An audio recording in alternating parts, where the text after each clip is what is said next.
सत श्री अकाल जी। The खालस TV देखने वाले साडे सारे दर्शकों का बहुत बहुत स्वागत है। पंजाब दीयां खास खबरां दे खास बुलेटिन दे नाल मैं हरशरण कौर। अज 15 अगस्त है, दिन ऐतवार है। अज भारत का 75वां आज़ादी दिहाड़ा मनाया जा रहा है, जिसनूं ज़्यादातर लोग वंड कहते हैं कि भारत एक मुल्क सी, महादीप सी, जिहड़ा कि दो हिस्सियां दे विच वंडिया गया सी। जिहड़े उस वंड नूं सहण वाले लोग ने कदे भी इसनूं आज़ादी नहीं कहते बल्कि वंड कहते हैं। नैल्सन मंडेला कहते हैं कि आज़ादी का मतलब सिर्फ अपनियां जंजीरां तोड़ना ही नहीं बल्कि उस तौर तरीके नाल जिउणा है जिस नाल दूसरियां दी आज़ादी यकीनी बने। आज़ादी दिहाड़े मौके हर साल लाल किले दे उत्ते वड्डा समागम रखिया जाता है, जिस दे विच भारत के प्रधान मंत्री मुल्क नूं संबोधन करते हैं ते अज भी यही प्रोग्राम होया है। इस मौके भारत दीयां वख-वख फौजां दे वल्लों अपने जौहर दिखाए जाते हैं, अपनी ताकत का प्रदर्शन किया जाता है ਅਤੇ बहुत सारे ਉਹ ਜਿਹੜੇ ਮੁਲਾਜ਼ਮ ਜਿਹੜੇ फौज ਦੇ ਵਿੱਚ ਹੋਣ ਜਾਂ ਫਿਰ ਪੁਲਿਸ ਦੇ ਵਿੱਚ ਜਾਂ ਫਿਰ ਕਿਸੇ ਵੀ ਵਿਭਾਗ ਦੇ ਵਿੱਚ ਜਿਨ੍ਹਾਂ ਨੇ ਦੇਸ਼ ਦੇ ਲਈ ਨਾਮਣਾ ਖੱਟਿਆ ਹੈ ਉਹਨਾਂ ਨੂੰ ਸਨਮਾਨਿਤ ਵੀ ਕੀਤਾ ਜਾਂਦਾ ਹੈ। ਪੰਜਾਬ ਦੇ ਮੁੱਖ ਮੰਤਰੀ ਕੈਪਟਨ ਅਮਰਿੰਦਰ ਸਿੰਘ ਕੱਲ ਦੇ ਗੁਰੂ ਕੀ ਨਗਰੀ ਅੰਮ੍ਰਿਤਸਰ ਪਹੁੰਚੇ ਹੋਏ ਨੇ। ਪੰਜਾਬ ਸਰਕਾਰ ਦੇ ਵੱਲੋਂ ਸੂਬਾ ਪੱਧਰੀ ਆਜ਼ਾਦੀ ਦਾ ਸਮਾਗਮ ਅੰਮ੍ਰਿਤਸਰ ਦੇ ਵਿੱਚ ਮਨਾਇਆ ਜਾ ਰਿਹਾ ਹੈ ਤੇ ਮੁੱਖ ਮੰਤਰੀ ਕੈਪਟਨ ਅਮਰਿੰਦਰ ਸਿੰਘ ਇੱਥੇ ਤਿਰੰਗਾ ਲਹਿਰਾ ਰਹੇ ਨੇ। ਅੰਮ੍ਰਿਤਸਰ ਪਹੁੰਚੇ ਕੈਪਟਨ ਅਮਰਿੰਦਰ ਸਿੰਘ ਦੇ ਵੱਲੋਂ ਸਾਕਾ ਜਲਿਆਂਵਾਲਾ ਬਾਗ ਦੇ ਗੁੰਮਨਾਮ ਸ਼ਹੀਦਾਂ ਨੂੰ ਸਮਰਪਿਤ ਯਾਦਗਾਰ ਦਾ ਉਦਘਾਟਨ ਕੀਤਾ ਗਿਆ। ਅੰਮ੍ਰਿਤਸਰ ਦੇ ਰਣਜੀਤ ਐਵੇਨਿਊ ਪਾਰਕ ਦੇ ਵਿੱਚ ਇਹ ਉਦਘਾਟਨ ਹੋਇਆ ਤੇ ਇਹ ਯਾਦਗਾਰ 13 ਅਪ੍ਰੈਲ 1919 ਨੂੰ ਵਾਪਰੇ ਸਾਕੇ ਦੀ ਸ਼ਤਾਬਦੀ ਅਤੇ ਇਸ ਦੇ ਗੁੰਮਨਾਮ ਸ਼ਹੀਦਾਂ ਦੀ ਯਾਦ ਨੂੰ ਸਮਰਪਿਤ ਕੀਤੀ ਗਈ ਹੈ। ਇਸ ਮੌਕੇ 29 ਸ਼ਹੀਦਾਂ ਦੇ ਪਰਿਵਾਰਾਂ ਦਾ ਸਨਮਾਨ ਵੀ ਕੀਤਾ ਗਿਆ। ਹਾਲਾਂਕਿ ਕੈਪਟਨ ਅਮਰਿੰਦਰ ਸਿੰਘ ਨੇ ਆਪਣੀ ਆਜ਼ਾਦੀ ਫੇਰੀ ਦਾ ਸਿਆਸੀ ਲਾਹਾ ਵੀ ਲਿਆ। ਮੁੱਖ ਮੰਤਰੀ ਨੇ ਆਪਣੇ ਹਿਤੈਸ਼ੀਆਂ ਦੇ ਘਰ ਜਾ ਕੇ ਉਹਨਾਂ ਦੇ ਨਾਲ ਕੁਝ ਸਮਾਂ ਬਿਤਾਇਆ। ਕੱਲ ਜਲੰਧਰ ਵਿੱਚ ਵੀ ਇੱਕ ਸਮਾਗਮ ਕਰਵਾਇਆ ਗਿਆ, ਜਿਸ ਵਿੱਚ ਪੰਜਾਬ ਦੇ ਰਾਜਪਾਲ VP ਸਿੰਘ ਬਦਨੌਰ ਪਹੁੰਚੇ। 1971 ਦੀ ਜੰਗ ਵਿੱਚ ਹਿੱਸਾ ਲੈਣ ਵਾਲੇ ਫੌਜੀਆਂ ਨੂੰ ਇੱਥੇ ਯਾਦ ਕੀਤਾ ਗਿਆ ਤੇ ਅੱਜ ਦਾ ਦਿਨ ਕਿਸਾਨਾਂ ਦੇ ਵੱਲੋਂ ਕਿਸਾਨ ਮਜ਼ਦੂਰ ਸੰਗਰਾਮ ਦਿਵਸ ਦੇ ਵਜੋਂ ਮਨਾਇਆ ਜਾ ਰਿਹਾ ਹੈ। ਕਿਸਾਨਾਂ ਦੇ ਵੱਲੋਂ ਪੂਰੇ ਦੇਸ਼ ਵਿੱਚ ਵੱਖ-ਵੱਖ ਥਾਵਾਂ ਤੇ ਮਾਰਚ ਕੱਢੇ ਜਾਣਗੇ। ਖਾਸ ਤੌਰ ਤੇ ਟਰੈਕਟਰਾਂ ਦੇ ਉੱਤੇ ਮਾਰਚ ਕੱਢੇ ਜਾਣਗੇ। ਆਪੋ ਆਪਣੇ ਵਾਹਨਾਂ ਦੇ ਉੱਤੇ ਕਿਸਾਨ ਆਪਣੀ ਜਥੇਬੰਦੀ ਦੇ ਕਿਸਾਨੀ ਝੰਡੇ ਲਾ ਕੇ ਅਤੇ ਦੂਸਰੇ ਪਾਸੇ ਤਿਰੰਗਾ ਲਾ ਕੇ ਸ਼ਾਂਤਮਈ ਮਾਰਚ ਨੇ ਜਿਹੜੇ ਉਹ ਕੱਢ ਰਹੇ ਨੇ ਤੇ ਆਜ਼ਾਦੀ ਦਿਹਾੜੇ ਮੌਕੇ ਦਲ ਖਾਲਸਾ ਦੇ ਪ੍ਰਧਾਨ ਨੂੰ ਘਰ ਦੇ ਵਿੱਚ ਨਜ਼ਰਬੰਦ ਕਰ ਦਿੱਤਾ ਗਿਆ। ਕੈਪਟਨ ਸਾਹਿਬ ਵੀ ਅੰਮ੍ਰਿਤਸਰ ਪਹੁੰਚੇ ਹੋਏ ਨੇ ਤੇ ਇੱਥੇ ਹੀ ਰਹਿੰਦੇ ਦਲ ਖਾਲਸਾ ਦੇ ਆਗੂ ਹਰਪਾਲ ਸਿੰਘ ਚੀਮਾ ਨੂੰ ਪਿੰਡ ਲਾਹੌਰੀ ਕਲਾਂ ਸਥਿਤ ਘਰ ਦੇ ਵਿੱਚ ਨਜ਼ਰਬੰਦ ਕਰ ਦਿੱਤਾ ਗਿਆ। ਪਿਛਲੇ ਦਿਨੀ ਪ੍ਰਸ਼ਾਸਨ ਨੇ ਦਲ ਖਾਲਸਾ ਦੇ ਪ੍ਰੋਗਰਾਮ ਤੇ ਵੀ ਰੋਕ ਲਾ ਦਿੱਤੀ ਸੀ, ਕਿਉਂਕਿ ਦਲ ਖਾਲਸਾ ਦੇ ਵੱਲੋਂ ਅੱਜ ਦੇ ਦਿਨ ਨੂੰ ਕਾਲੇ ਦਿਵਸ ਵਜੋਂ ਮਨਾਏ ਜਾਣ ਦਾ ਐਲਾਨ ਕੀਤਾ ਗਿਆ ਸੀ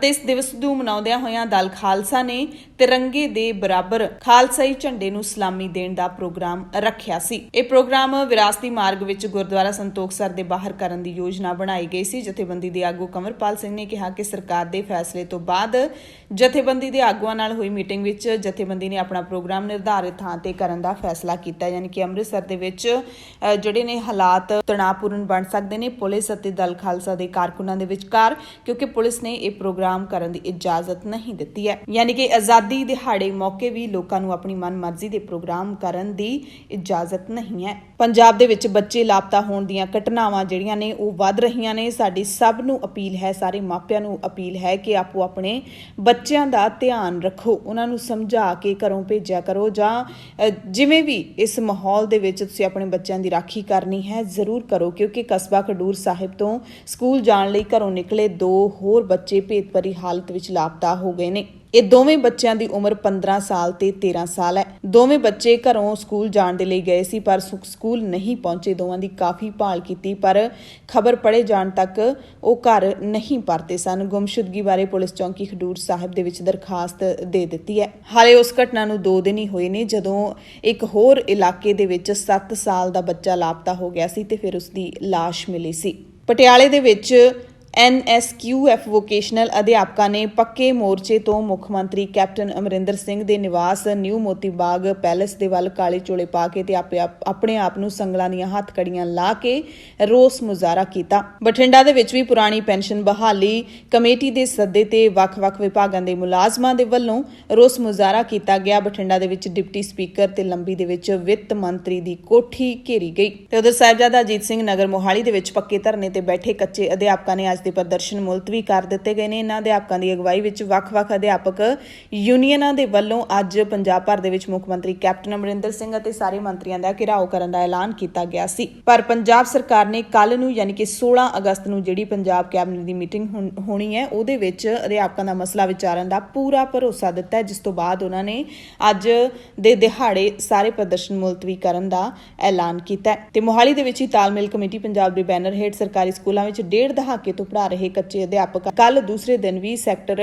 68 ਸਥਿਤ ਪਾਣੀ ਦੀ ਟੈਂਕੀ ਤੇ ਡਟੇ ਰਹੇ ਅਤੇ ਟੈਂਕੀ ਤੇ ਚੜੇ ਇੱਕ ਅਧਿਆਪਕ ਗੁਰਪ੍ਰੀਤ ਸਿੰਘ ਨੇ ਆਪਣੇ ਤੇ ਪੈਟਰੋਲ ਛਿੜਕ ਕੇ ਟੈਂਕੀ ਤੋਂ ਛਾਲ ਮਾਰਨ ਦੀ ਕੋਸ਼ਿਸ਼ ਕੀਤੀ, ਜਿਸ ਕਾਰਨ ਪੁਲਿਸ ਨੂੰ ਹੱਥਾਂ ਪੈਰਾਂ ਦੀ ਪੈ ਗਈ। ਹਾਲਾਂਕਿ ਕੋਈ ਵੀ ਦੁਰਘਟਨਾ ਹੋਣ ਤੋਂ ਜਿਹੜੀ ਰਾਹਤ ਰਹੀ ਹੈ, ਪੁਲਿਸ ਨੇ ਬਚਾ ਲਿਆ। ਜੇ ਤੁਸੀਂ ਪੰਜਾਬ 'ਚ ਨਹੀਂ ਰਹਿੰਦੇ, ਬਾਹਰਲੇ ਸੂਬਿਆਂ ਤੋਂ ਪੰਜਾਬ ਦੇ ਵਿੱਚ ਆਉਣਾ ਚਾਹੁੰਦੇ ਹੋ ਤਾਂ ਤੁਹਾਡੇ ਲਈ ਟੀਕਾਕਰਨ ਦਾ ਸਰਟੀਫਿਕੇਟ ਜਾਂ ਫਿਰ ਨੈਗੇਟਿਵ ਰਿਪੋਰਟ ਲਾਜ਼ਮੀ ਕਰ ਦਿੱਤੀ ਗਈ ਹੈ। ਕੱਲ ਤੋਂ ਇਹ ਹੁਕਮ ਪੰਜਾਬ ਦੇ ਵਿੱਚ ਲਾਗੂ ਹੋ ਜਾਣਗੇ। ਬੁਲੇਟਿਨ ਵਿੱਚ ਖਬਰਾਂ ਦੇ ਵਿਸਥਾਰ ਦੇ ਵਿੱਚ ਤੁਹਾਨੂੰ ਅਫਗਾਨਿਸਤਾਨ ਦੇ ਜਿਹੜੇ ਮੌਜੂਦਾ ਨਾਜ਼ੁਕ ਹਾਲਾਤ ਬਣੇ ਹੋਏ ਨੇ ਉਸ ਦੀਆਂ ਵੀ ਅਪਡੇਟਸ ਦੇਵਾਂਗੇ।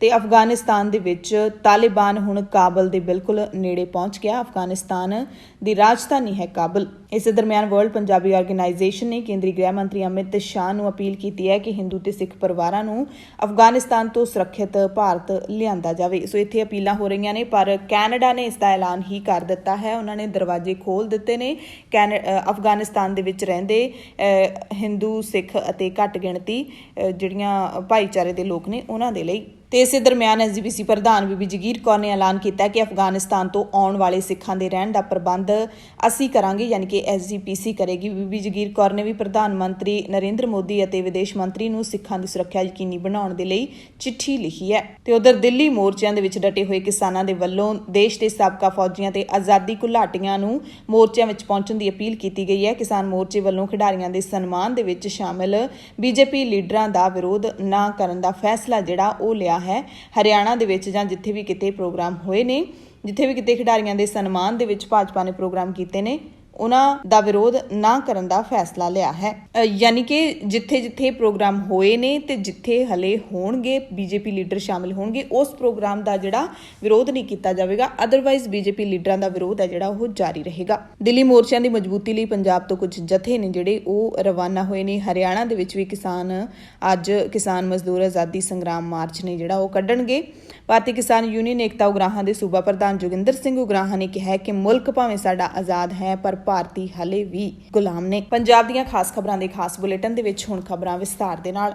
14 ਅਗਸਤ ਤੇ 15 ਅਗਸਤ 2 ਦਿਨ ਅਜਿਹੇ ਨੇ ਜੋ ਭਾਰਤ ਅਤੇ ਪਾਕਿਸਤਾਨ ਦੇ ਲੋਕਾਂ ਦੇ ਦਿਲਾਂ ਵਿੱਚ ਚੀਸ ਬਣ ਕੇ ਸਦਾ ਉੱਠਦੇ ਨੇ।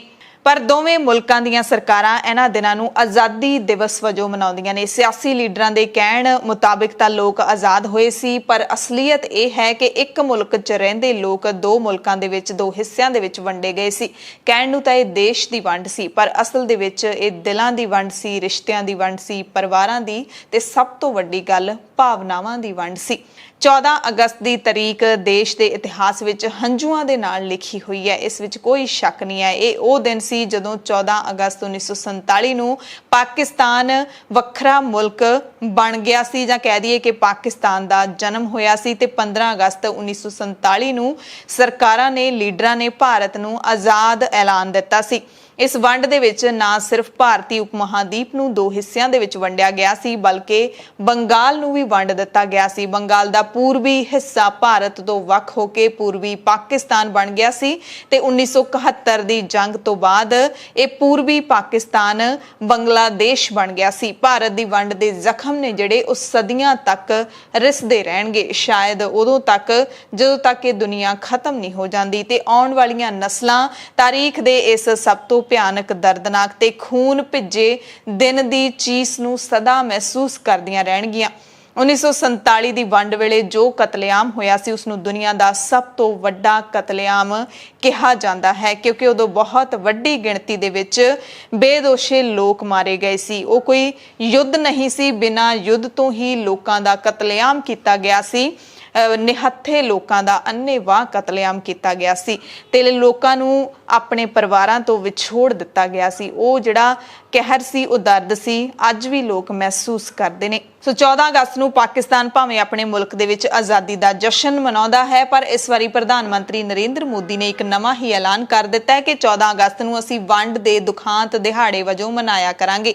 ਮੋਦੀ ਨੇ ਕਿਹਾ ਕਿ ਵੰਡ ਦੇ ਦਰਦ ਨੂੰ ਕਦੇ ਵੀ ਭੁਲਾਇਆ ਨਹੀਂ ਜਾ ਸਕਦਾ, ਕਿਉਂਕਿ ਵੰਡ ਕਾਰਨ ਹੋਈ ਹਿੰਸਾ ਅਤੇ ਨਾਸਮਝੀ ਵਿੱਚ ਕੀਤੀ ਗਈ ਨਫ਼ਰਤ ਕਾਰਨ ਲੱਖਾਂ ਲੋਕ ਬੇਘਰ ਹੋਏ, ਬਹੁਤ ਸਾਰੇ ਲੋਕਾਂ ਦੀ ਜਾਨ ਚਲੀ ਗਈ। ਹਾਲਾਂਕਿ 15 ਅਗਸਤ ਨੂੰ ਭਾਰਤ ਸਰਕਾਰ ਆਜ਼ਾਦੀ ਦਿਹਾੜੇ ਨੂੰ ਪੂਰੇ ਜਸ਼ਨਾਂ ਦੇ ਨਾਲ ਮਨਾਵੇਗੀ, ਪਰ 14 ਅਗਸਤ ਨੂੰ ਜਿਹੜਾ ਇਹ ਦੁਖਾਂਤ ਦਿਹਾੜੇ ਵਜੋਂ ਮਨਾਉਣ ਦਾ ਐਲਾਨ ਕੀਤਾ ਗਿਆ ਹੈ। ਤਾਂ ਕਈ ਲੋਕ ਸੋਸ਼ਲ ਮੀਡੀਆ ਦੇ ਉੱਤੇ ਲਿਖ ਵੀ ਰਹੇ ਨੇ ਕਿ ਜੇ 14 ਅਗਸਤ ਦੁਖਾਂਤ ਦਿਹਾੜਾ ਸੀ ਤਾਂ 15 ਅਗਸਤ ਜਸ਼ਨਾਂ ਦਾ ਦਿਹਾੜਾ ਕਿਵੇਂ ਹੋ ਸਕਦਾ ਹੈ। ਪਾਕਿਸਤਾਨ ਦੇ 75ਵੇਂ ਆਜ਼ਾਦੀ ਦਿਹਾੜੇ ਮੌਕੇ ਅਟਾਰੀ ਵਾਘਾ ਸਰਹੱਦ ਦੀ ਸਾਂਝੀ ਜਾਂਚ ਚੌਂਕੀ ਤੇ ਪਾਕਿਸਤਾਨੀ ਰੇਂਜਰਸ ਅਤੇ BSF ਦੇ ਵਿਚਕਾਰ ਮਿਠਾਈਆਂ ਦਾ ਆਦਾਨ ਪ੍ਰਦਾਨ ਹਰ ਸਾਲ ਇਸ ਤਰ੍ਹਾਂ ਹੁੰਦਾ ਹੈ, ਪਰ ਜਦੋਂ ਮਾਹੌਲ ਤਣਾਅਪੂਰਨ ਹੋਇਆ ਸੀ ਪਿਛਲੇ ਸਾਲਾਂ ਦੇ ਵਿੱਚ ਤਾਂ ਇਹ ਮਿਠਾਈਆਂ ਦਾ ਆਦਾਨ ਪ੍ਰਦਾਨ ਸਰਹੱਦਾਂ ਤੇ ਵੀ ਰੁਕ ਗਿਆ ਸੀ। ਅਮਰੀਕਾ ਦੇ ਟੈਕਸਾਸ ਸੂਬੇ ਦੇ ਗਵਰਨਰ ਗ੍ਰੇਗ ਐਬਟ ਨੇ ਭਾਰਤ ਦੇ ਕੌਂਸਲ ਜਨਰਲ ਅਸੀਮ ਮਹਾਜਨ ਦੀ ਮੌਜੂਦਗੀ ਦੇ ਵਿੱਚ ਭਾਰਤ ਦੇ 75ਵੇਂ ਆਜ਼ਾਦੀ ਦਿਵਸ ਮੌਕੇ ਸਰਕਾਰੀ ਸਮਾਗਮ ਕਰਵਾਉਣ ਦਾ ਐਲਾਨ ਕੀਤਾ ਹੈ। ਇਸ ਸੰਬੰਧੀ ਐਲਾਨਨਾਮੇ ਤੇ ਵੀ ਦਸਤਖਤ ਕੀਤੇ ਨੇ। ਤੇ ਹੁਣ ਪੰਜਾਬ ਦੇ ਨਾਲ ਜੁੜੀ ਸਭ ਤੋਂ ਵੱਡੀ ਖਬਰ ਤੁਹਾਨੂੰ ਦੱਸ ਦਿੰਦੇ ਆ ਕਿ ਪੰਜਾਬ 'ਚ ਦਾਖਲ ਹੋਣ ਦੇ ਲਈ ਸੋਮਵਾਰ ਤੋਂ ਤੁਹਾਨੂੰ RT-PCR ਨੈਗੇਟਿਵ ਰਿਪੋਰਟ ਜਾਂ ਫਿਰ ਕਰੋਨਾ ਦਾ ਟੀਕਾਕਰਨ ਸਰਟੀਫਿਕੇਟ ਦਿਖਾਉਣਾ ਪਵੇਗਾ। ਪੰਜਾਬ ਦੇ ਮੁੱਖ ਮੰਤਰੀ ਕੈਪਟਨ ਅਮਰਿੰਦਰ ਸਿੰਘ ਨੇ ਸੋਮਵਾਰ ਤੋਂ ਯਾਨੀ ਕਿ 16 ਅਗਸਤ ਤੋਂ ਸੂਬੇ 'ਚ ਦਾਖਲ ਹੋਣ ਵਾਲੇ ਸਾਰੇ ਲੋਕਾਂ ਲਈ ਵਿਸ਼ੇਸ਼ ਕੋਵਿਡ ਟੀਕਾਕਰਨ ਸਰਟੀਫਿਕੇਟ ਜਾਂ ਨੈਗੇਟਿਵ RT-PCR ਰਿਪੋਰਟ ਲਾਜ਼ਮੀ ਕਰਨ ਦੇ ਹੁਕਮ ਦੇ ਦਿੱਤੇ ਨੇ। ਇਸ ਹੁਕਮ ਦੇ ਵਿੱਚ ਹਿਮਾਚਲ ਪ੍ਰਦੇਸ਼ ਤੇ ਜੰਮੂ ਤੋਂ ਆਉਣ ਵਾਲੇ ਲੋਕਾਂ ਤੇ ਸਖਤ ਨਿਗਰਾਨੀ ਰੱਖਣ ਦੇ ਲਈ ਕਿਹਾ ਗਿਆ ਹੈ, ਕਿਉਂਕਿ ਇਹਨਾਂ ਸੂਬਿਆਂ ਦੇ ਵਿੱਚ ਕਰੋਨਾ ਦੇ ਕੇਸ ਵੱਧ ਰਹੇ ਨੇ। ਇਹ ਕੈਪਟਨ ਨੇ ਹੁਕਮ ਚਾੜਿਆ। ਨਵੀਆਂ ਪਾਬੰਦੀਆਂ ਪੰਜਾਬ ਦੇ ਵਿੱਚ ਸੜਕ, ਰੇਲ ਤੇ ਹਵਾਈ ਮਾਰਗ ਰਾਹੀਂ ਦਾਖਲ ਹੋਣ ਵਾਲਿਆਂ ਤੇ ਲਾਗੂ ਹੋਣਗੀਆਂ, ਯਾਨੀ ਕਿ ਤੁਸੀਂ ਜੇ ਪੰਜਾਬ ਤੋਂ ਬਾਹਰਲੇ ਸੂਬਿਆਂ ਤੋਂ ਪੰਜਾਬ ਦੇ ਵਿੱਚ ਆ ਰਹੇ ਹੋ, ਚਾਹੇ ਸੜਕੀ ਰਾਹ ਦੇ ਰਾਹੀਂ, ਚਾਹੇ ਰੇਲ ਗੱਡੀ ਰਾਹੀਂ, ਚਾਹੇ ਤੁਸੀਂ ਹਵਾਈ ਜਹਾਜ਼ ਰਾਹੀਂ, ਤਾਂ ਤੁਹਾਡੇ ਤੇ ਇਹ ਪਾਬੰਦੀਆਂ ਲਾਗੂ ਹੁੰਦੀਆਂ ਨੇ। ਸਕੂਲਾਂ ਦੇ ਵਿੱਚ ਕੋਵਿਡ ਦੇ ਮਾਮਲਿਆਂ ਸੰਬੰਧੀ ਕੈਪਟਨ ਨੇ ਕਿਹਾ ਕਿ ਜਿਨ੍ਹਾਂ ਅਧਿਆਪਕਾਂ ਤੇ ਨਾਨ ਟੀਚਿੰਗ ਸਟਾਫ ਨੂੰ ਦੋਵੇਂ ਟੀਕੇ ਲੱਗ ਚੁੱਕੇ ਨੇ ਉਹਨਾਂ ਨੂੰ ਸਕੂਲਾਂ ਤੇ ਕਾਲਜਾਂ ਵਿੱਚ ਪੜ੍ਹਾਉਣਾ ਚਾਹੀਦਾ ਹੈ, ਪਰ ਬੱਚੇ ਆਨਲਾਈਨ ਪੜ੍ਹਾਈ ਵੀ ਜਾਰੀ ਰੱਖ ਸਕਦੇ ਨੇ। ਕੋਈ ਵੀ ਸਕੂਲ ਇਹ ਦਬਾਅ ਨਹੀਂ ਪਾ ਸਕਦਾ ਕਿ ਬੱਚਿਆਂ ਨੂੰ ਸਕੂਲ ਆਉਣਾ ਹੀ ਆਉਣਾ ਹੈ।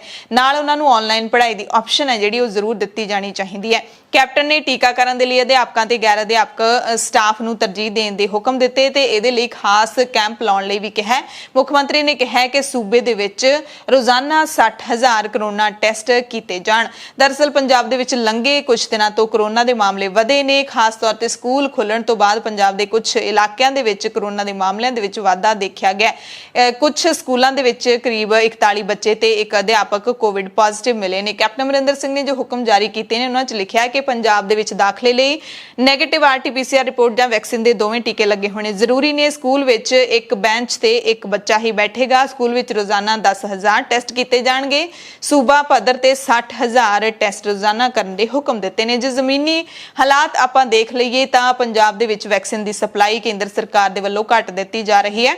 ਪਿਛਲੇ ਦਿਨੀ ਮੁੱਖ ਮੰਤਰੀ ਕੈਪਟਨ ਅਮਰਿੰਦਰ ਸਿੰਘ ਨੇ ਕੇਂਦਰੀ ਸਿਹਤ ਮੰਤਰੀ ਮਨਸੁਖ ਮੰਡਾਵੀਆ ਦੇ ਨਾਲ ਮੁਲਾਕਾਤ ਕਰਕੇ ਕਰੋਨਾ ਦੇ ਟੀਕਿਆਂ ਦੀ ਡੋਜ਼ ਵਧਾਉਣ ਦੀ ਅਪੀਲ ਵੀ ਕੀਤੀ ਸੀ। ਸੂਬੇ ਦੇ ਵਿੱਚ 55 ਲੱਖ ਡੋਜ਼ ਦੇਣ ਦੀ ਮੰਗ ਕੀਤੀ ਸੀ ਤੇ ਵੈਕਸੀਨ ਕੋਟੇ ਵਿੱਚ 25% ਵਾਧਾ ਕਰਨ ਦੇ ਹੁਕਮ ਨੇ ਜਿਹੜੇ ਉਹ ਕੇਂਦਰੀ ਸਿਹਤ ਮੰਤਰੀ ਨੇ ਤੁਰੰਤ ਦੇ ਵੀ ਦਿੱਤੇ ਸੀ। ਤੇ ਪੰਜਾਬ ਦੇ ਵਿੱਚ 26 ਲੱਖ ਲੋਕ ਅਜਿਹੇ ਨੇ ਜਿਹੜੇ ਹਾਲੇ ਤੱਕ ਆਪਣੀ ਦੂਸਰੀ ਡੋਜ਼ ਦੀ ਉਡੀਕ ਕਰ ਰਹੇ ਨੇ, ਪਰ ਟੀਕਾ ਖਤਮ ਹੋਣ ਕਰਕੇ ਉਹਨਾਂ ਨੂੰ ਦੂਸਰੀ ਡੋਜ਼ ਨਹੀਂ ਮਿਲ ਰਹੀ। ਪੰਜਾਬ ਸਰਕਾਰ ਨੇ ਕੁਝ ਅੰਕੜੇ ਜਾਰੀ ਕੀਤੇ ਨੇ ਕਿ ਕਰੋਨਾ ਦੇ ਟੀਕੇ ਕਿੰਨੇ ਮਿਲੇ ਨੇ ਪੰਜਾਬ ਨੂੰ। ਉਹਨਾਂ ਦੇ ਮੁਤਾਬਿਕ ਪੰਜਾਬ ਨੂੰ ਸਿਰਫ 1,73,821 ਟੀਕੇ ਮਿਲੇ ਨੇ। ਹਰਿਆਣਾ ਨੂੰ 1,94,94,804 ਯਾਨੀ ਕਿ 27 ਲੱਖ ਟੀਕੇ ਵੱਧ ਮਿਲੇ ਨੇ। ਦਿੱਲੀ ਨੂੰ 1,06,79,728, ਜੰਮੂ ਕਸ਼ਮੀਰ ਨੂੰ 66,90,063 ਮਿਲੇ ਨੇ। ਹਿਮਾਚਲ ਪ੍ਰਦੇਸ਼ ਨੂੰ 55,51,177 ਤੇ ਰਾਜਸਥਾਨ ਨੂੰ 3,49,54,868 ਵੈਕਸੀਨ ਨੇ ਜਿਹੜੀਆਂ ਉਹ ਮਿਲੀਆਂ ਨੇ। ਇਸੇ ਦਰਮਿਆਨ ਕੇਂਦਰ ਸਰਕਾਰ ਨੇ ਵੀ ਭਵਿੱਖ ਦੇ ਵਿੱਚ ਕਰੋਨਾ ਨਾਲ ਨਜਿੱਠਣ ਦੇ ਲਈ ਸੂਬਿਆਂ ਨੂੰ ਦਿਸ਼ਾ ਨਿਰਦੇਸ਼ ਜਿਹੜੇ ਨੇ ਜਾਰੀ ਕਰ ਦਿੱਤੇ ਨੇ। 20% ਬਿਸਤਰੇ ਹਸਪਤਾਲਾਂ ਦੇ ਵਿੱਚ ਬੱਚਿਆਂ ਲਈ ਰਾਖਵੇਂ ਕਰਨ ਦੇ ਹੁਕਮ ਜਿਹੜੇ ਨੇ ਉਹ ਕੇਂਦਰ ਸਰਕਾਰ ਨੇ ਦੇ ਦਿੱਤੇ ਨੇ। ਸਲਾਹ ਵਰਗੇ ਹੁਕਮ ਨੇ ਜਿਹੜੇ ਉਹ ਦਿੱਤੇ ਨੇ। ਕੇਂਦਰ ਦੇ ਦਿਸ਼ਾ ਨਿਰਦੇਸ਼ਾਂ ਦੇ ਮੁਤਾਬਿਕ ਹਰ ਬਲਾਕ ਦੇ ਵਿੱਚ ਐਂਬੂਲੈਂਸ ਹੋਣੀ ਜ਼ਰੂਰੀ ਹੈ। ਕਿਰਾਇਆ ਕੇਂਦਰ ਵੱਲੋਂ ਹੀ ਅਦਾ ਕੀਤਾ ਜਾਵੇਗਾ। ਦਵਾਈ ਦਾ ਬਫਰ ਸਟਾਕ ਹਰ ਜ਼ਿਲ੍ਹੇ ਦੇ ਵਿੱਚ ਰਹੇਗਾ। ਪੀਐਫਏ ਆਕਸੀਜਨ ਸਲਾਹਕਾਰਾਂ ਨੂੰ ਵੀ ਲੋੜੀਂਦੀ ਮਾਤਰਾ ਦੇ ਵਿੱਚ ਰੱਖਣਾ ਪਵੇਗਾ ਤੇ ਹੁਣ ਹਸਪਤਾਲਾਂ ਦੇ ਵਿੱਚ 20% ਕੋਵਿਡ ਬੈੱਡ ਜਿਹੜੇ ਬੱਚਿਆਂ ਲਈ ਰਾਖਵੇਂ ਰੱਖੇ ਜਾਣਗੇ। ਕੇਂਦਰ ਸਰਕਾਰ ਨੇ 9 ਜੁਲਾਈ ਨੂੰ 23,000 ਕਰੋੜ ਰੁਪਏ ਦੇ ਕੋਵਿਡ ਪੈਕੇਜ ਦਾ ਐਲਾਨ ਕੀਤਾ ਸੀ। ਇਸ ਪੈਕੇਜ ਦੀ ਵਰਤੋਂ 1 ਸਾਲ ਦੇ ਵਿੱਚ ਕੀਤੀ ਜਾਣੀ ਹੈ ਤੇ 1 ਸਾਲ ਦੇ ਵਿੱਚ ਇਸ ਪੈਕੇਜ ਨੂੰ ਖਤਮ ਕਰਨਾ ਹੋਏਗਾ। ਕੇਂਦਰ ਦੇ ਮੁਤਾਬਿਕ ਇਹ ਪੈਕੇਜ ਹੈ ਜਿਹੜਾ ਸਾਰੇ ਸੂਬਿਆਂ ਨੂੰ ਵੰਡ ਦਿੱਤਾ ਗਿਆ ਹੈ। ਕੇਂਦਰ ਦੇ ਦਿਸ਼ਾ ਨਿਰਦੇਸ਼ਾਂ ਦੇ ਮੁਤਾਬਿਕ ਇਹ ਗ੍ਰਾਂਟ ਸੂਬਿਆਂ ਨੂੰ ਜ਼ਿਲ੍ਹਾ ਪੱਧਰ ਤੇ ਲੋਕਾਂ ਨੂੰ ਕੋਰੋਨਾ ਤੋਂ ਬਚਾਉਣ ਦੇ ਵਿੱਚ ਮਦਦ ਕਰ ਰਹੀ ਹੈ। ਸੂਬਾ ਸਰਕਾਰਾਂ ਨੂੰ ਕੋਵਿਡ ਦੇ ਖਿਲਾਫ ਸੂਬਾ ਸਰਕਾਰ ਵੱਲੋਂ ਚੁੱਕੇ ਜਾ ਰਹੇ ਕਦਮਾਂ ਦਾ ਪੂਰਾ ਵੇਰਵਾ ਜਿਹੜਾ ਉਹ ਤਿਆਰ ਕਰਨਾ ਪਵੇਗਾ ਤੇ ਕੇਂਦਰ ਨੂੰ ਇਸ ਵੇਰਵੇ ਦੀ ਸੂਚਨਾ ਵੀ ਦੇਣੀ ਪਵੇਗੀ। ਇਸੇ ਦਰਮਿਆਨ ਰਾਹਤ ਭਰੀ ਖਬਰ ਇਹ ਹੈ ਕਿ ਪੰਜਾਬ ਦੇ ਵਿੱਚ ਸਕੂਲ ਬੰਦ ਨਹੀਂ ਹੋਣਗੇ। ਪੰਜਾਬ ਦੇ ਸਕੂਲ ਸਿੱਖਿਆ ਮੰਤਰੀ ਵਿਜੇਂਦਰ ਸਿੰਗਲਾ ਨੇ ਸਕੂਲਾਂ ਸੰਬੰਧੀ ਇਹ ਵੱਡਾ ਫੈਸਲਾ ਲਿਆ ਹੈ ਕਿ ਪੰਜਾਬ ਦੇ ਸਕੂਲ ਬੰਦ ਨਹੀਂ ਹੋਣਗੇ। ਸਿੰਗਲਾ ਨੇ ਕਿਹਾ ਕਿ 18 ਸਾਲ ਤੋਂ ਵੱਧ ਉਮਰ ਦੇ ਸਾਰੇ ਵਿਦਿਆਰਥੀਆਂ ਨੂੰ ਟੀਕਾ ਲਾਇਆ ਜਾਵੇਗਾ। ਵਿਜੇਂਦਰ ਸਿੰਗਲਾ ਨੇ ਕਿਹਾ ਕਿ ਸਿੱਖਿਆ ਵਿਭਾਗ ਲਗਾਤਾਰ ਸਾਰੇ ਜ਼ਿਲ੍ਹਿਆਂ ਦੇ ਡਿਪਟੀ ਕਮਿਸ਼ਨਰਾਂ ਦੇ ਸੰਪਰਕ ਦੇ ਵਿੱਚ ਹੈ। ਡਿਪਟੀ ਕਮਿਸ਼ਨਰ ਲਗਾਤਾਰ ਸਕੂਲਾਂ ਦੀ ਨਿਗਰਾਨੀ ਕਰ ਰਹੇ ਨੇ। ਜੇ ਹੋਰ ਮਾਮਲੇ ਸਾਹਮਣੇ ਆਉਂਦੇ ਨੇ ਤਾਂ ਸਕੂਲਾਂ ਨੂੰ ਬੰਦ ਕਰਨ ਬਾਰੇ ਵਿਚਾਰ ਕੀਤਾ ਜਾ ਸਕਦਾ ਹੈ। ਦਰਅਸਲ ਪਿਛਲੇ ਦਿਨੀ ਲੁਧਿਆਣਾ ਦੇ 2 ਸਰਕਾਰੀ ਸਕੂਲਾਂ ਦੇ ਵਿੱਚ ਬੱਚਿਆਂ ਦੇ ਕੋਰੋਨਾ ਪੋਜ਼ਿਟਿਵ ਪਾਏ ਜਾਣ ਤੋਂ ਬਾਅਦ ਪ੍ਰਸ਼ਾਸਨ ਵਿੱਚ ਹਲਚਲ ਮਚ ਗਈ ਸੀ। ਉਸ ਤੋਂ ਬਾਅਦ ਹੁਸ਼ਿਆਰਪੁਰ ਦੇ ਵੀ ਇੱਕ ਸਕੂਲ ਦੇ ਵਿੱਚ ਬੱਚੇ ਕੋਵਿਡ ਪੋਜ਼ਿਟਿਵ ਪਾਏ ਗਏ। ਉਸ ਤੋਂ ਬਾਅਦ ਮਾਪੇ ਚਿੰਤਿਤ ਨੇ ਤੇ ਕਿ ਸਕੂਲ ਨੇ ਜਿਹੜੇ ਉਹ ਮੁੜ ਬੰਦ ਹੋਣਗੇ ਜਾਂ ਫਿਰ ਖੁੱਲੇ ਰਹਿਣਗੇ ਤੇ ਸਿੱਖਿਆ ਮੰਤਰੀ ਨੇ ਹੁਣ ਉਹਨਾਂ ਦੇ ਸ਼ੰਕਿਆਂ ਨੂੰ ਜਿਹੜਾ ਸਪਸ਼ਟ ਕਰਦਿਆਂ ਕਹਿ ਦਿੱਤਾ ਹੈ ਕਿ ਫਿਲਹਾਲ ਸਕੂਲ ਬੰਦ ਨਹੀਂ ਹੋਣ ਜਾ ਰਹੇ। ਅਫਗਾਨਿਸਤਾਨ ਦੇ ਨਾਲ ਜੁੜੀਆਂ ਅਹਿਮ ਜਾਣਕਾਰੀਆਂ ਤੁਹਾਨੂੰ ਦੱਸ ਦਿੰਦੇ ਹਾਂ ਕਿਉਂਕਿ ਅਫਗਾਨਿਸਤਾਨ ਦੇ ਵਿੱਚ ਤਾਲਿਬਾਨ ਨੇ ਉੱਤਰੀ, ਪੱਛਮੀ ਅਤੇ ਦੱਖਣੀ ਅਫਗਾਨਿਸਤਾਨ ਦੇ ਬਹੁਤ ਵੱਡੇ ਹਿੱਸੇ ਦੇ ਉੱਤੇ ਕਬਜ਼ਾ ਕਰ ਲਿਆ ਤੇ ਹੁਣ ਰਾਜਧਾਨੀ ਕਾਬਲ ਤੋਂ ਤਾਲਿਬਾਨ ਸਿਰਫ 11 ਕਿਲੋਮੀਟਰ ਦੂਰ ਹੈ।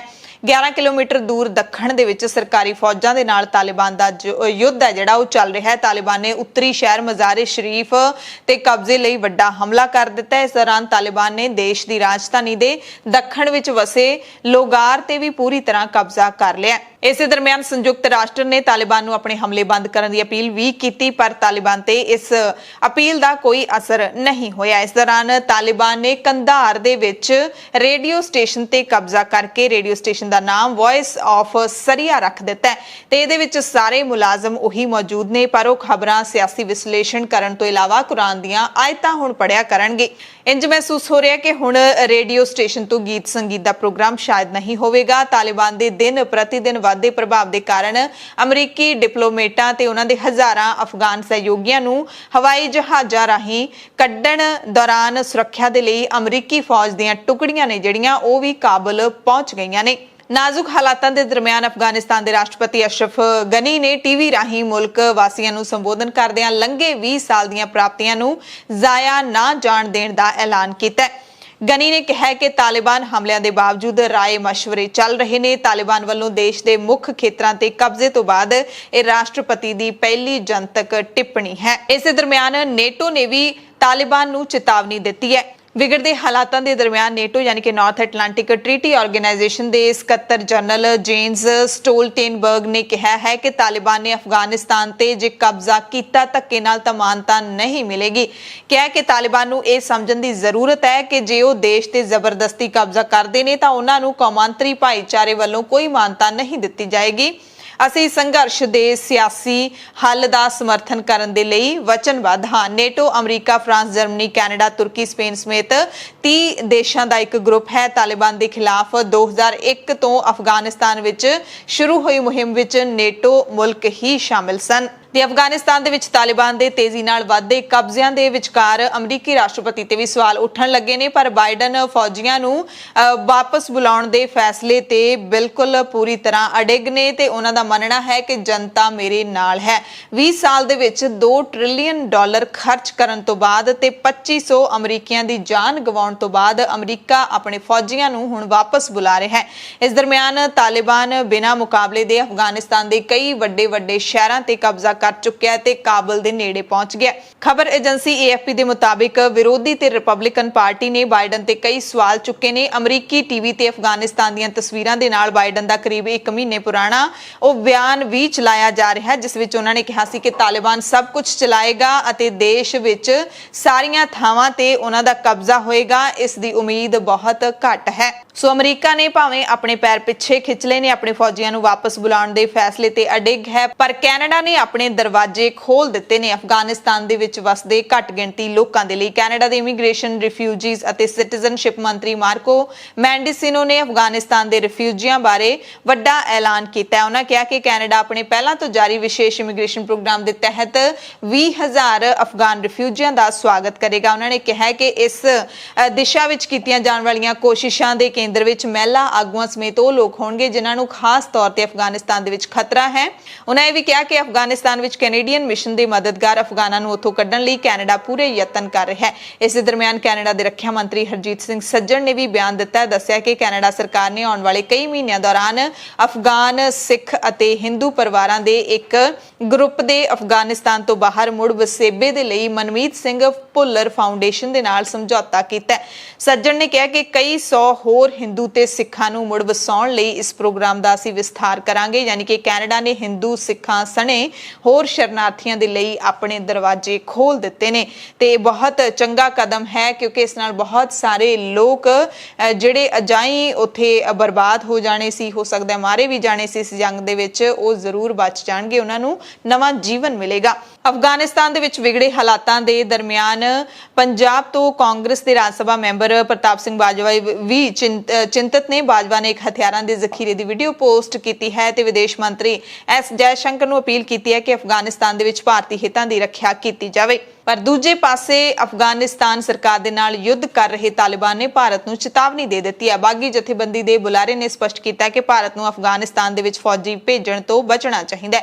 दरअसल अमरीका, ब्रिटेन, रूस समेत बहुत सारे देश अफगानिस्तान की विगड़ती स्थिति बारे लगातार चर्चा कर रहे हैं ते भारत ने अपने नागरिकों नूं जल्द तो जल्द अफगानिस्तान छड्डण दी सलाह भी दे दी है। इस दरमियान तालिबान के बुलारे सुहेल शाहीन ने कहा कि जेकर भारतीय फौजी तौर पर अफगानिस्तान दे विच दाखल हुंदा है ते इत्थे अपनी मौजूदगी दर्ज कराउंदा है तां इह भारत लई चंगा नहीं होवेगा, यानी कि सीधी चेतावनी जिहड़ी दित्ती है। हिंदू ते सिख भाईचारिਆਂ ਦੀ सुरक्षा अते उत्थों दे गुरु घरां दे मुद्दे ते तालिबान के बुलारे ने कहा कि उत्थों के सिख भाईचारे ने निशान साहिब खुद उतारिया सी।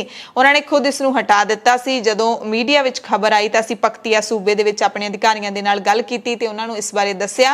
इस तो बाद साडे सुरक्षा बल गुरुद्वारे पहुंचे, समस्या बारे पुछया ते हुण उत्थे भाईचारा अपने कोई भी धार्मिक प्रोग्राम कर सकदा है, किसी नूं कोई जिहड़ी दिक्कत है वो नहीं आवेगी। अफगानिस्तान दीयां खबरां तो बाद हरियाणा दे अंबाला तो एक वड्डे हादसे दे नाल जुड़ी खबर है, जिथे शनिवार सवेरे सड़क कंढे खड़े 4 व्यक्तियों नूं एक ट्राले ने अपने हेठां दरड़ दिता। मृतकों दे विच 2 पुलिस मुलाजम भी शामिल ने। मरण वालियां दी पछाण नसीब 52 साल वासी जलबेड़ा, बलविंदर सिंह 42 साल वासी लाडवा, प्रदीप 27 साल का नौजवान वासी पिंड कुलपुर ते मनीष 34 साल वासी बराड़ा शामिल ने। सो सड़क ते खड़े लोगों के उत्ते ट्राला किवें चढ़ा दिता, इस बारे बहुत ज़्यादा जानकारी नहीं मिल सकी, पर इस हादसे ने कुछ साल पहलां दे उस बठिंडे वाले हादसे नूं जरूर याद करवा दिता है, जदों धुंध दे विच एक ट्राला सैकड़े लोगों के उत्ते चढ़ गया सी ते उन्हां नूं दरड़ दिता सी, जिन्हां विच ज़्यादातर कॉलेजां दे विद्यार्थी शामिल सन।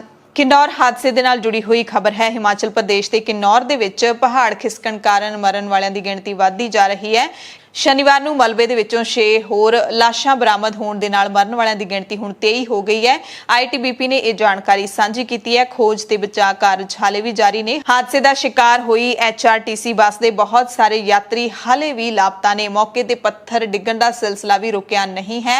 शुक्रवार नूं पत्थर डिग्गण नाल एक होर HRTC बस विच सवार 2 यात्री जख्मी हो गए सी। पहाड़ के मलबे हेठां दबे लोकां दे परिवार हाले भी उस थां ते डेरा लाई बैठे ने, अपने दी उड़ीक दे विच कि खौरे कदों उन्हां दे अपने जिहड़े इस मलबे दे हेठां दब गए ने, वो कदों मिलणगे।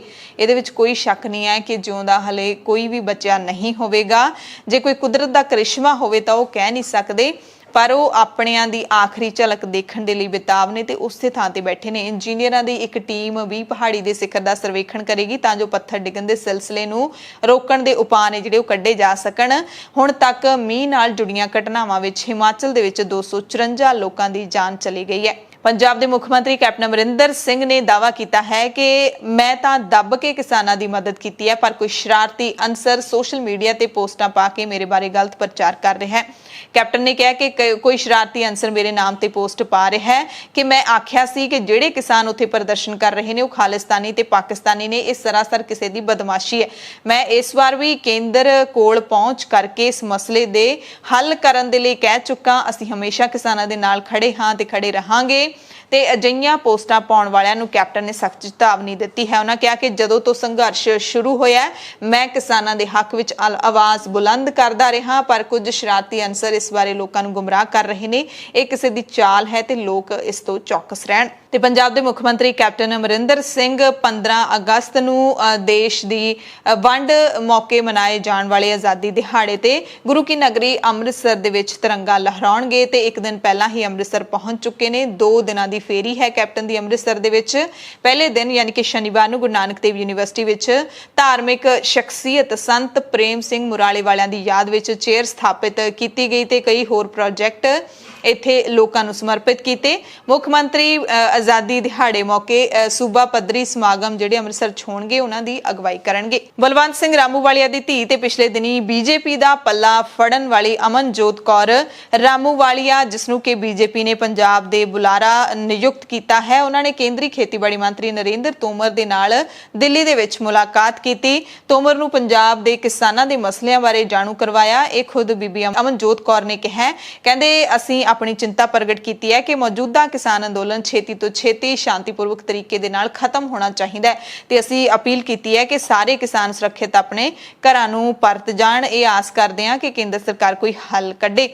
ਅਮਨਜੋਤ ਕੌਰ ਨੇ ਦੱਸਿਆ ਕਿ ਖੇਤੀਬਾੜੀ ਮੰਤਰੀ ਤੋਮਰ ਨੇ ਕਿਸਾਨਾਂ ਦੇ ਅੰਦੋਲਨ ਬਾਰੇ ਵਿਚਾਰ ਵਟਾਂਦਰਾ ਕੀਤਾ ਤੇ ਇਸ ਅੰਦੋਲਨ ਦਾ ਹੱਲ ਕਰਨ ਦੀ ਆਪਣੀ ਚਿੰਤਾ ਦਾ ਪ੍ਰਗਟਾਵਾ ਵੀ ਕੀਤਾ ਤੇ ਇਹ ਵੀ ਦੁਹਰਾਇਆ ਕਿ ਕੇਂਦਰ ਸਰਕਾਰ ਨਵੇਂ ਖੇਤੀਬਾੜੀ ਕਾਨੂੰਨਾਂ ਵਿਰੁੱਧ ਅੰਦੋਲਨ ਕਾਰਨ ਜੋ ਸਥਿਤੀ ਬਣੀ ਹੋਈ ਹੈ ਉਸ ਨੂੰ ਸੁਲਝਾਉਣ ਦੇ ਲਈ ਕਿਸੇ ਵੀ ਹੱਦ ਤੱਕ ਜਾਣ ਲਈ ਹਮੇਸ਼ਾ ਤਿਆਰ ਹੈ, ਪਰ ਕਿਸੇ ਵੀ ਹੱਦ ਦੇ ਵਿੱਚ ਕਾਨੂੰਨ ਰੱਦ ਕਰਨ ਦੀ ਗੱਲ ਨਹੀਂ ਆਉਂਦੀ। ਇਹ ਵੀ ਕੇਂਦਰ ਸਰਕਾਰ ਨਾਲ ਸਪਸ਼ਟ ਕਰ ਹੀ ਦਿੰਦੀ ਹੈ। ਚੰਡੀਗੜ੍ਹ ਦੀ ਸੁਖਨਾ ਝੀਲ ਦੇ ਵਿੱਚ ਪਾਣੀ ਖਤਰੇ ਦੇ ਨਿਸ਼ਾਨ ਨੇੜੇ ਪਹੁੰਚਣ ਤੋਂ ਬਾਅਦ ਫਲੱਡ ਗੇਟ ਮੁੜ ਤੋਂ ਖੋਲ੍ਹਿਆ ਗਿਆ। ਚੰਡੀਗੜ੍ਹ ਤੇ ਆਲੇ ਦੁਆਲੇ ਦੇ ਇਲਾਕੇ ਵਿੱਚ ਕਈ ਦਿਨਾਂ ਤੋਂ ਲਗਾਤਾਰ ਪੈ ਰਹੇ ਮੀਂਹ ਕਾਰਨ ਸੁਖਨਾ ਝੀਲ ਵਿੱਚ ਪਾਣੀ ਦਾ ਪੱਧਰ ਖਤਰੇ ਦੇ ਨਿਸ਼ਾਨ ਤੋਂ 5 ਇੰਚ ਹੇਠਾਂ 1162.70 ਫੁੱਟ ਤੱਕ ਪਹੁੰਚ ਗਿਆ, ਜਿਸ ਤੋਂ ਬਾਅਦ ਯੂਟੀ ਪ੍ਰਸ਼ਾਸਨ ਨੇ ਸ਼ਨੀਵਾਰ ਬਾਅਦ ਦੁਪਹਿਰ 1 ਵਜੇ ਮੁੜ ਇੱਕ ਫਲੱਡ ਗੇਟ ਖੋਲ੍ਹਿਆ। ਸੁਖਨਾ ਦੇ ਵਿੱਚ ਖਤਰੇ ਦਾ ਨਿਸ਼ਾਨ 1163 ਫੁੱਟ ਤੇ ਹੈ। 9 ਅਗਸਤ ਨੂੰ ਵੀ ਪਾਣੀ ਦਾ ਪੱਧਰ ਵਧਣ ਕਾਰਨ 1.5 ਘੰਟੇ ਦੇ ਲਈ ਫਲੱਡ ਗੇਟ ਖੋਲ੍ਹਿਆ ਸੀ ਤੇ ਫਲੱਡ ਗੇਟ ਖੋਲਣ ਤੋਂ ਬਾਅਦ ਇਲਾਕੇ ਦੇ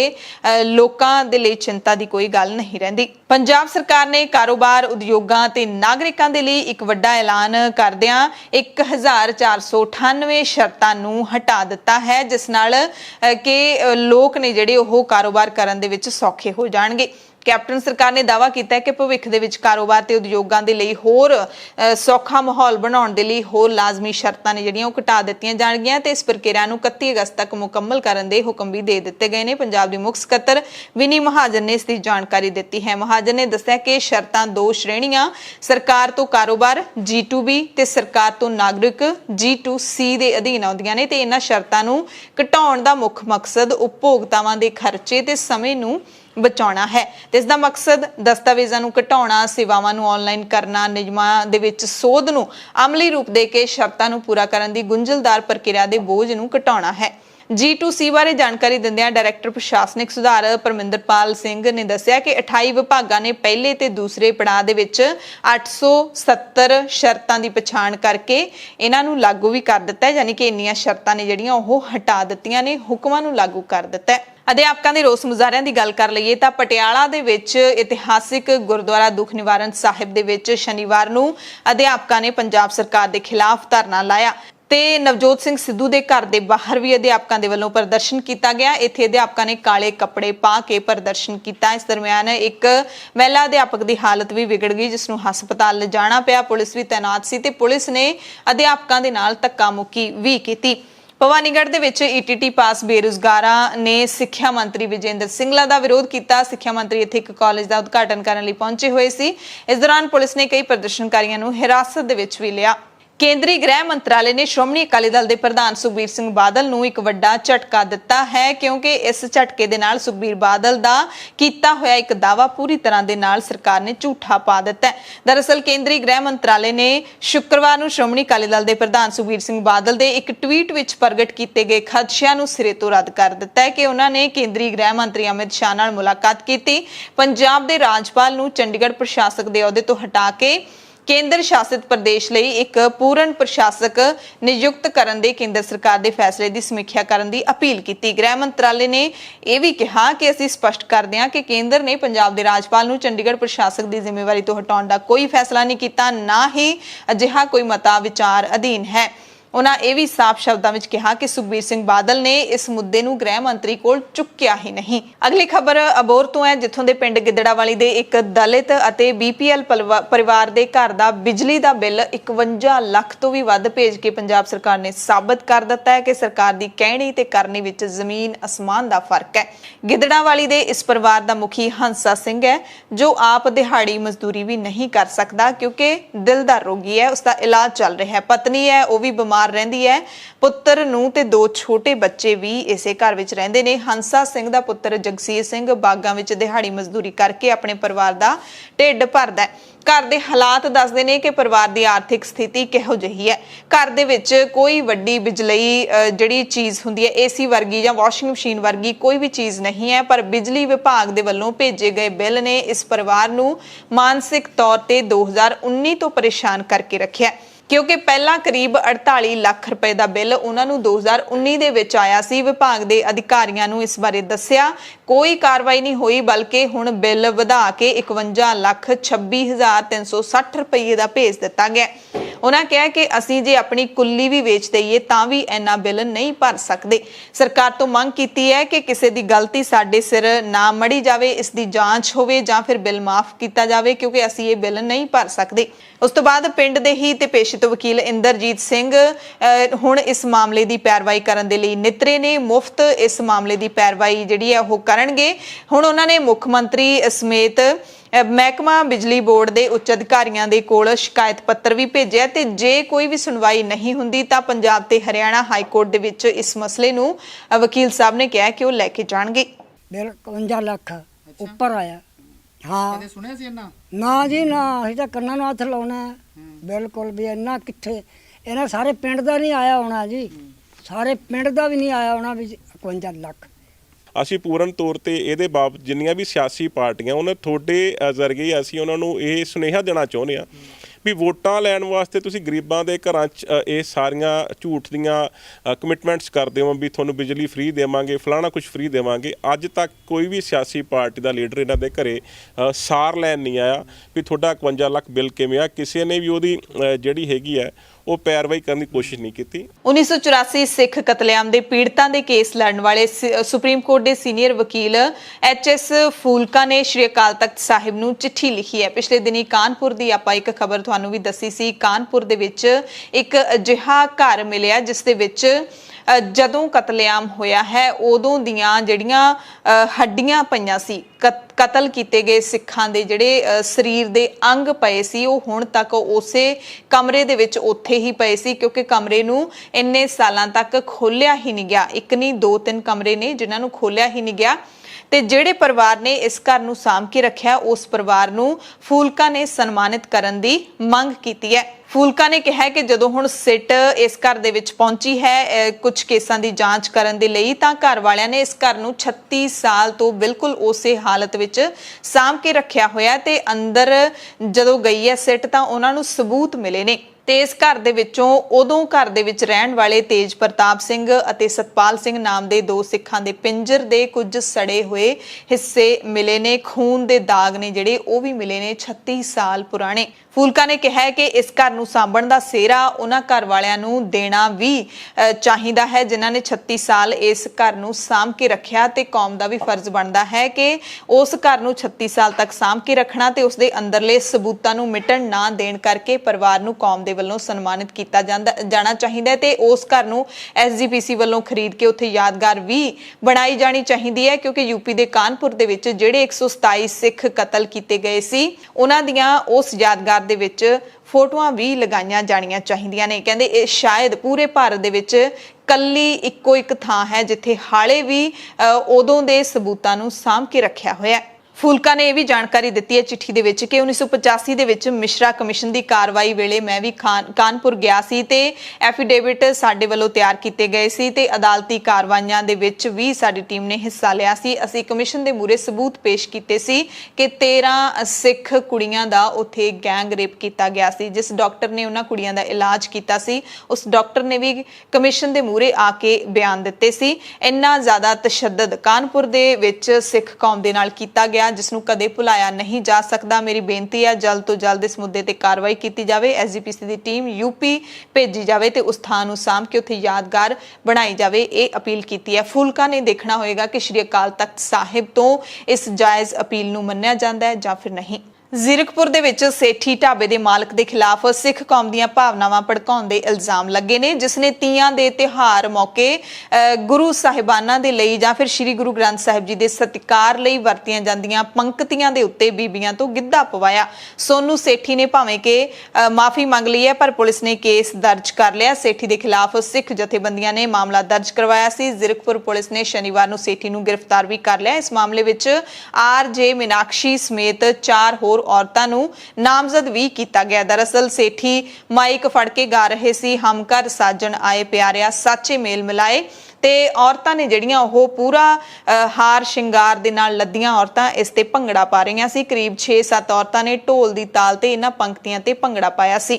ਹਾਲਾਂਕਿ ਇਹ ਪੰਕਤੀਆਂ ਨੇ ਜਿਹੜੀਆਂ ਸ੍ਰੀ ਗੁਰੂ ਗ੍ਰੰਥ ਸਾਹਿਬ ਜੀ ਦੇ ਅੰਦਰ ਦਰਜ ਨਹੀਂ ਹਨ, ਪਰ ਇਹ ਹਮੇਸ਼ਾ ਸ੍ਰੀ ਗੁਰੂ ਗ੍ਰੰਥ ਸਾਹਿਬ ਜੀ ਦੇ ਸਤਿਕਾਰ ਦੇ ਵਿੱਚ ਹੀ ਉਚਾਰਨ ਕੀਤੀਆਂ ਜਾਂਦੀਆਂ ਨੇ, ਸਿੱਖ ਸੰਗਤ ਦੇ ਵੱਲੋਂ ਗਾਈਆਂ ਜਾਂਦੀਆਂ ਨੇ। ਖਾਸ ਕਰਕੇ ਜਦੋਂ ਗੁਰਪੁਰਬਾਂ ਦੇ ਮੌਕੇ ਪ੍ਰਭਾਤ ਫੇਰੀਆਂ ਨਿਕਲਦੀਆਂ ਨੇ ਉਦੋਂ ਇਹਨਾਂ ਪੰਕਤੀਆਂ ਦਾ ਉਚਾਰਨ ਕੀਤਾ ਜਾਂਦਾ ਹੈ, ਜਾਂ ਫਿਰ ਜਦੋਂ ਸ੍ਰੀ ਗੁਰੂ ਗ੍ਰੰਥ ਸਾਹਿਬ ਜੀ ਦੇ ਸਰੂਪ ਨੂੰ ਸਿੱਖ ਆਪਣੇ ਘਰਾਂ ਦੇ ਵਿੱਚ ਲੈ ਕੇ ਜਾਂਦੇ ਨੇ, ਆਪਣੇ ਘਰਾਂ ਦੇ ਵਿੱਚ ਉਹਨਾਂ ਦੇ ਚਰਨ ਪਵਾਉਂਦੇ ਨੇ, ਉਦੋਂ ਵੀ ਇਹ ਪੰਕਤੀਆਂ ਨੇ ਜਿਹੜੀਆਂ ਇਹ ਗਾਈਆਂ ਜਾਂਦੀਆਂ ਨੇ। ਪਟਿਆਲੇ ਤੋਂ ਖਬਰ ਹੈ ਜਿੱਥੇ ਲੀਲਾ ਭਵਨ ਦੇ ਵਿੱਚ ਜਦੋਂ ਇੱਕ ਪੁਲਿਸ ਮੁਲਾਜ਼ਮ ਸੂਬਾ ਸਿੰਘ ਨੇ ਇੱਕ ਚਿੱਟੇ ਰੰਗ ਦੀ ਸਵਿਫਟ ਕਾਰ ਨੂੰ ਚੈਕਿੰਗ ਕਰਨ ਦੇ ਲਈ ਰੋਕਿਆ ਤਾਂ ਗੱਡੀ ਚਾਲਕ ਨੇ ਪੁਲਿਸ ਮੁਲਾਜ਼ਮ ਨੂੰ ਕੁਚਲਦੇ ਹੋਏ ਗੱਡੀ ਨੂੰ ਭਜਾ ਲਿਆ। ਪੁਲਿਸ ਮੁਲਾਜ਼ਮ ਜ਼ਖਮੀ ਹੋ ਗਿਆ ਤੇ ਉਸ ਨੂੰ ਹਸਪਤਾਲ ਦੇ ਵਿੱਚ ਦਾਖਲ ਕਰਵਾਇਆ ਗਿਆ ਹੈ। ਪਟਿਆਲਾ ਦੇ SSP ਦੇ ਹੁਕਮਾਂ ਦੇ ਮੁਤਾਬਿਕ ਪੁਲਿਸ ਦੇ ਵੱਲੋਂ ਪੁਲਿਸ ਚੌਂਕੀ ਮਾਡਲ ਟਾਊਨ ਦੇ ਇੰਚਾਰਜ ASI ਸੂਬਾ ਸਿੰਘ ਨੇ ਪੁਲਿਸ ਪਾਰਟੀ ਦੇ ਨਾਲ ਲੀਲਾ ਭਵਨ ਚੌਂਕ ਦੇ ਵਿੱਚ 15 ਅਗਸਤ ਦੇ ਮੱਦੇਨਜ਼ਰ ਨਾਕਾ ਲਾਇਆ ਹੋਇਆ ਸੀ। ਚੈਕਿੰਗ ਦੌਰਾਨ ਜਦੋਂ ਹਰਿਆਣਾ ਨੰਬਰ ਦੀ ਡਿਜ਼ਾਈਨਰ ਗੱਡੀ ਨੂੰ ਰੋਕਣ ਦਾ ਇਸ਼ਾਰਾ ਕੀਤਾ ਤਾਂ ਗੱਡੀ ਚਾਲਕ ਨੇ ਗੱਡੀ ਰੋਕਣ ਦੀ ਬਜਾਏ ਗੱਡੀ ASI ਸੂਬਾ ਸਿੰਘ ਦੇ ਉੱਤੇ ਹੀ ਚੜਾ ਦਿੱਤੀ। ਖੱਬੇ ਪੈਰ ਦੀ ਹੱਡੀ ਟੁੱਟ ਗਈ ਹੈ ਤੇ ਹਸਪਤਾਲ ਦੇ ਵਿੱਚ ਇਲਾਜ ਚੱਲ ਰਿਹਾ ਹੈ।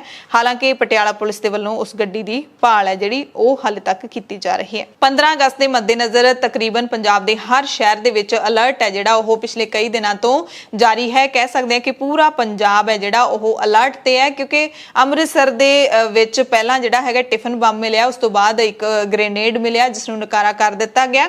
ਉਸ ਤੋਂ ਬਾਅਦ ਬਠਿੰਡਾ ਦੇ ਵਿੱਚ ਵੀ ਨਿਰੰਕਾਰੀ ਭਵਨ ਦੇ ਨੇੜੇ ਸ਼ੱਕੀ ਬੈਗ ਮਿਲਣ ਤੋਂ ਬਾਅਦ ਦਹਿਸ਼ਤ ਬਣ ਗਈ ਸ਼ਨੀਵਾਰ ਨੂੰ, ਤੇ ਹੁਣ ਪੂਰੇ ਪੰਜਾਬ ਦੇ ਹਰ ਜ਼ਿਲ੍ਹੇ ਦੇ ਵਿੱਚ ਪੁਲਿਸ ਦੀ ਨਫਰੀ ਹੈ ਜਿਹੜੀ 15 ਅਗਸਤ ਦੇ ਮੱਦੇਨਜ਼ਰ ਵਧਾ ਦਿੱਤੀ ਗਈ ਹੈ ਤੇ ਸਾਰੇ ਸ਼ਹਿਰਾਂ ਦੇ ਵਿੱਚ ਆਵਾਜਾਈ ਹੈ ਜਿਹੜੀ ਉਸ ਨੂੰ ਵੀ ਰੀਰੂਟ ਕਰ ਦਿੱਤਾ ਗਿਆ। ਜਲੰਧਰ ਬੱਸ ਸਟੈਂਡ ਤੋਂ ਆਉਣ ਜਾਣ ਵਾਲੀਆਂ ਸਵਾਰੀ ਬੱਸਾਂ ਤੇ ਹੋਰ ਵਾਹਨਾਂ ਦੇ ਲਈ ਵੀ ਰੂਟ ਪਲਾਨ ਆ ਜਿਹੜਾ ਉਹ ਜਾਰੀ ਕਰ ਦਿੱਤਾ ਗਿਆ।